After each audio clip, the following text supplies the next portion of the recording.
Halo guys, assalamualaikum warahmatullahi wabarakatuh. Ketemu lagi bareng aku Dewi Cahyani. Nah, di video kali ini aku tuh mau bagi cerita ke kalian sesuai requestan di Instagram. Semoga ya kalian bisa ngambil pelajaran atau kayak gitulah ya. Pokoknya ini kayak cerita tentang alasan aku kenapa waktu itu aku bisa putusin buat berhijab. Nah, buat kalian yang penasaran sama gimana ceritanya, jangan lupa buat like dan subscribe channel ini, dan jangan lupa juga buat nyalain loncengnya supaya kalian dapat notifikasi setiap aku upload video baru. Jadi aku agak bingung sih mau cerita awalnya itu dari mana. Cuman intinya dulu waktu aku awal mau berhijab itu sekitar awal-awal Januari 2018 gitu deh.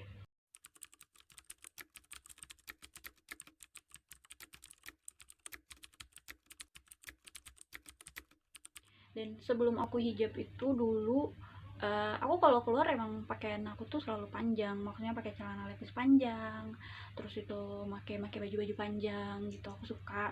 Terus bagian yang sampai nutup tangan kadang itu juga aku suka. Kalau di rumah paling kayak lagi bikin video atau lagi siaran, kan aku kerjaannya dari dulu emang live streaming, kerjaannya bikin video gitu kan. Kalau kayak gitu mungkin kadang aku masih pakai baju-baju pendek gitu. Ya mungkin dari sebagian kalian tau lah gimana aku dulu gitu kan. Dan aku bisa mutusin buat hijab itu sebenarnya kayak yang mikirnya tuh masih berulang-ulang kali, karena ini tuh benar-benar keputusan dari aku sendiri. Walaupun sebenarnya dari kanan kiri gitu banyak pihak yang bilang udah dihijab gitu, udah dihijab gitu. Cuman emang aku yang ntar deh belum siap, ntar deh belum siap.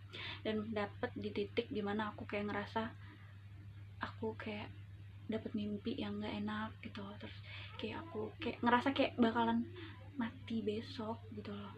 Jadi waktu itu aku kayak mimpi, ini aku ceritain ya, aku mimpi waktu itu. Kenapa sih ini suka dimimpiin gitu kan.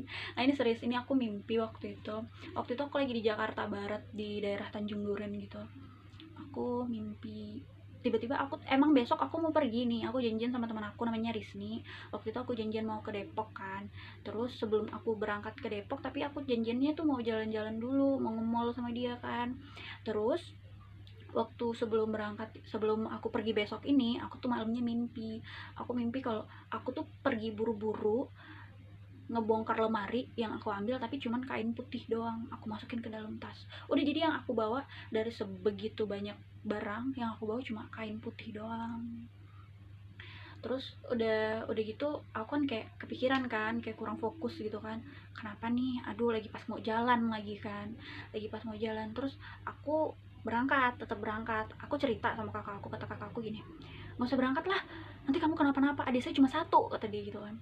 Cuma aku mikir, kalau emang bakalan kenapa-napa ya udah, berarti udah takdirnya. Kalau aku nggak pergi kemana-mana, ntar kalau emang jatahnya kenapa-napa, kepleset di kamar mandi juga ya kenapa-napa gitu kan.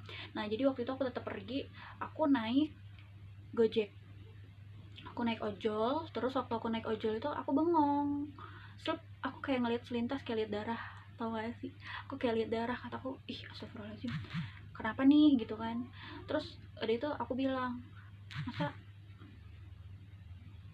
terus aku bilang, aku ngechat kakakku, kak ada lihat darah gitu. Terus gimana, ih kamu kenapa, udah gupek. Pokoknya kan kakakku tuh tipenya yang gupekan banget, kayak yang gitu loh, bawel. Terus ya udah aku mikir nggak apa-apa. Aku ketemu sama Risni itu, aku udah chat, aku udah deket. Aku kan janjiannya di stasiun. Nah sebelum aku nyampe stasiun, bener aku ditabrak. Bener aku ditabrak, tapi bukan aku yang berdarah-darah, itu bukan aku ditabrak. Terus kaki aku sakit tuh kan. Jadi tuh yang lawanan lawanan sama Gojek aku itu bawa gerobak, jadi dia naik motor tapi di belakangnya tuh bawa gerobak. Nah dia mau nyalip yang bagian depan atau gimana aku nggak paham, tahu-tahu udah ketabrak aja. Itu celana aku kan, waktu dulu aku pakainya suka pakai celana levis panjang tapi celana robek-robek gitu kan. Itu sampai kaki aku memar banget, itu memarnya yang bener-bener kayak memar banget pokoknya. Terus ya udah, aku bilang sama Risni teman aku itu kan, Not bentar ya, aku ditabrak, kata aku gitu kan. Dia langsung panik, Not kamu nggak apa-apa, pokoknya gitu kan. Terus udah di situ aku bilang, aku tadi lihat darah, tapi kamu nggak berdarah. Enggak, aku nggak berdarah, cuman aku kayak habis mimpi gini-gini, aku ceritain. Udah sampai situ, udah ketemu sama dia waktu di stasiun. Kita karena mallnya deket, kita naik angkot nih berdua nih. naik angkot sebenarnya bisa sih kayak langsung ketemuan di mallnya aja, sebenarnya lebih dekat dari tempatnya Weni gitu kan, nggak perlu ke stasiun lagi ngelabas. Cuma karena berhubung teman Weni ini manja gitu si Risni ini manja minta banget dijemput, ya udah aku jemputnya di stasiun. Waktu naik angkot, angkotnya tiba-tiba berhenti, ternyata benar di depan itu ada bapak-bapak yang tabrakan terus berdarah-darah gitu. Saya langsung nyebut dong, aku langsung gemeteran gitu, kayak yang tadi aku habis ditabrak terus sampai kaki tuh masih ngilunya tuh masih sakit banget gitu kan. Terus apa yang aku pikirin tadi kayak aduh kejadian gitu, cuma kebetulan mungkin ya itu benar-benar kejadian, tapi bukan karena Wendy punya indera keenam, cuma emang benar-benar kebetulan banget ya pokoknya. Terus udah gitu ya udah aku cuma pegangan tangan doang tuh sama si Rizny selama di perjalanan angkot. Nggak kok, nggak apa-apa, nggak apa-apa, nggak apa-apa, kita gitu. Aku mikirnya gitu, positive thinking, aku nggak bakal kenapa-napa, nggak bakal kenapa-napa. Dah di situ aku banyak, di situ tuh kayak mulai banyak ngerenung. Sebenarnya dulu sih zaman waktu masih sekolah tuh sempet kayak mau hijab, cuman kayak belum mateng gitu lah, kayak belum yakin gitu kan. Terus ya udah akhirnya aku dibeliin baju muslim tuh, gamis, dibeliin gamis. Terus aku pakai sekali kayak kok nyaman ya gitu, aku dapetin rasa nyaman, aku nyaman gitu. Terus aku pakai, terus nggak lama dari itu kan aku balik ke Lampung, itu aku belum belum mutusin buat hijab, cuma makin kepikiran gitu kan, makin pengen aja, nggak tahu tuh kayak pengen banget. Terus kayak ngomong sama adik aku, kayaknya kakak pengen hijab deh, kamu yakin gitu. Adik aku kayak aku tuh meragukan banget gitu loh, kayak pikir dulu loh kak, pikir-pikir dulu, adik aku ngomong gitu kan. Terus yaudah aku kayak yang aku masih mikir. Terus aku bilang nih, bilang sama, ya ada seseorang, aku bilang sama dia aku mau hijab. Terus dia bilang ih ini yang aku tunggu-tunggu gitu, dia emang pengen banget kan waktu itu aku hijab. Nah akhirnya aku mulai belajar pertama kali itu, aku mantepin hati, nanemin di diri sendiri buat punya pemikiran kayak gini, kalau ini udah aku lakuin aku nggak bakal buka lagi. Itu sesuatu yang agak berat waktu itu, soalnya kan aku rambutnya panjang dulu, jadi tipe yang kayak centil banget sama rambut, yang rambutnya dikeriting, diikat, diul, pokoknya segala macam, yang aku kuncit dua, yang aku kepang-kepang, yang aku potong poni, yang ponian, ya pokoknya kayak gitulah. Pokoknya aku yang benar-benar centil banget sama rambut zaman dulu kan. Terus kayak yang ini rambut aku bakalan aku tutup terus nih gitu, aku mikirnya kayak gitu kan. Tapi yang nggak bisa, pokoknya kalau misalnya udah aku hijab, aku bakal hijab terus gitu, sampai kalaupun bentar adalah waktu itu aku mikir pokoknya kalau aku udah hijab ya udah aku bakal hijab terus, nggak bakal aku lepas. Bisa. Terus udah gitu ya udah waktu itu aku pakai hijab, seharian aku pakai hijab, bahkan sampai lagi di rumah pun nggak kemana-mana aku pakai hijab. Itu bener-bener kayak lagi ngebiasain diri banget. Akhirnya aku pakai hijab, pakai terus. Dan pertama kali aku posting di Instagram waktu aku hijab, sedih. Itu ada sebagian yang dukung, ada yang ngata-ngatain, ada yang ngata-ngatainnya tuh niat banget sampai ke line. Waktu itu aku sampai nanya, kan mereka ngata-ngatainnya gini, kok jadi so alim, ada yang bilang gitu, ada yang kayak semeragukan itu gitu loh, jadi kayak waktu itu dikata-katain, terus kamu kelihatan tua kalau pakai hijab gitu. Terus aku nggak tahu sih intonasinya, cuman di DM tuh dia bilang kamu kelihatan tua kalau pakai hijab, udah nggak cantik lagi, OTW unfollow. Ada yang ngomongin mana cantikan kamu nggak pakai hijab, rambutnya kan bagus, ada yang ngata-ngatain kayak gitu. Sampai beberapa aku screenshot, aku kirim tuh kan ke orang-orang terdekat aku bilang gini, emang iya ya kalau misalnya ini hijab tuh kayak kelihatan lebih tua gitu kan. Iya sebenarnya aku nggak butuh sih kayak nanya ke mereka gitu, emang gimana ya. Sebenarnya tugas aku kan cuma kayak harus tutup kuping, nggak usah dengerin orang-orang yang komentar nggak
nyarinya ke job itu kayak video itu mereka nyari yang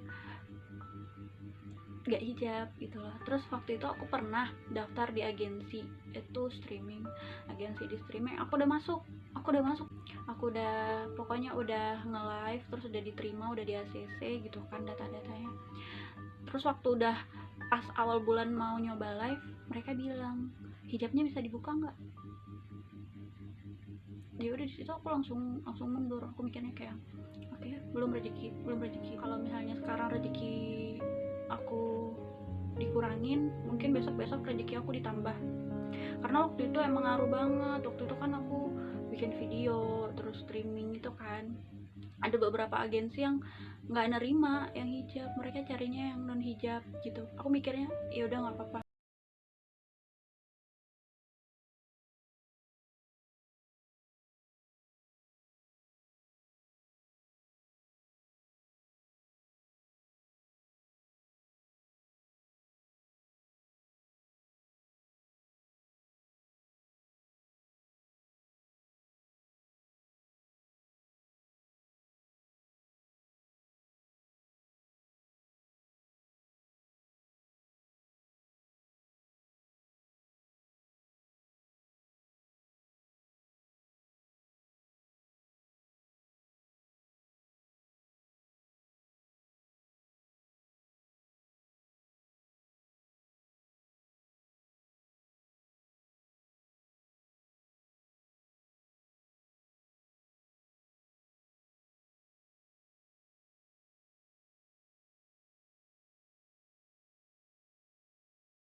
Intinya kayak gitu cerita awal-awal waktu aku bisa mutusin aku hijab.